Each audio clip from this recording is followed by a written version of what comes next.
हर हर महादेव, जय शिव शंभु, श्री शिवाय नमस्तुभ्यम।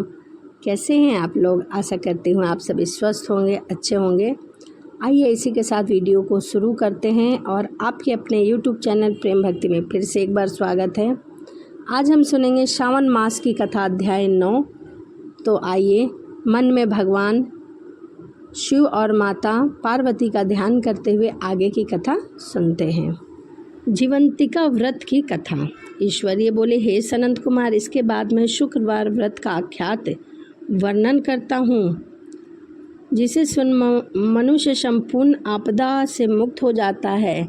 और एक प्राचीन इतिहास का भी वर्णन करूँगा। पांडव वंश में उत्पन्न एक सुशील नामक राजा था। अत्यधिक प्रयत्न करने पर भी उसे पुत्र की प्राप्ति नहीं हुई थी। उसकी भार्या जब उसे संतान न हुई तब वह बड़ी चिंता में रहने लगी। स्त्री स्वभाव के कारण अति सहसा युक्त मन वाली उसने मासिक धर्म के समय प्रत्येक महीने में वस्त्र के टुकड़े को अपने उदर पर बांधकर उदर को बड़ा बना लिया और अपनी प्रसूति का अनुकरण करने वाली किसी अन्य गर्भिणी स्त्री को ढूंढने लगी।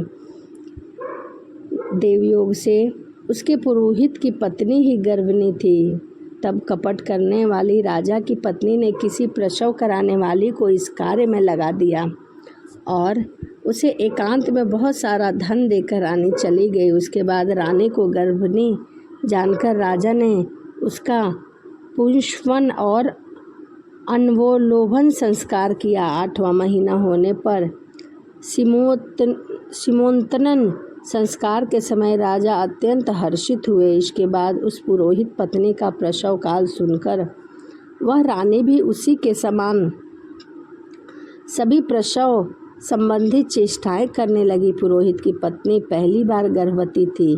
प्रसूति कार्य के प्रति वह कुछ भी नहीं जानती थी, केवल प्रसव कराने वाली दाई के ही कहने पर आश्रित थी। तब उस दाई ने पुरोहित की पत्नी के साथ छल करते हुए उसके नेत्रों पर पट्टी बांध दी और प्रसव के समय उसे जो पुत्र उत्पन्न हुआ था वह किसी के हाथ से रानी के पास पहुंचवा दिया और इस बात को कोई भी ना जान सका। इसके बाद रानी ने उस पुत्र को लेकर यह घोषित कर दिया कि उसने एक पुत्र को जन्म दिया है। इन सब के बाद दाई ने पुरोहित की पत्नी की आंखें पर लगी पट्टी को खोल दिया और अपने साथ मांस का एक पिंड लाई थी। उसने वह उसे दिखा दिया कि उसके सामने आश्चर्य तथा दुख प्रकट करने लगी कि कैसा अनिष्ट हो गया है कि तुम्हारे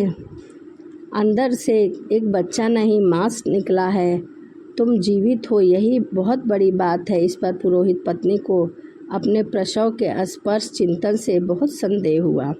ईश्वर बोले, राजा ने पुत्र जन्म का समाचार सुनकर जातकर्म संस्कार कराया और ब्राह्मणों को हाथी घोड़े रथ रतन प्रदान किए। राजा ने कारागार में पड़े सभी कैदियों को बहुत ही प्रसन्नतापूर्वक छोड़ दिया कि उसका पुत्र हुआ है और नाम कर्म तथा अन्य सभी संस्कार किए। उन्होंने पुत्र का नाम प्रिय व्रत रखा।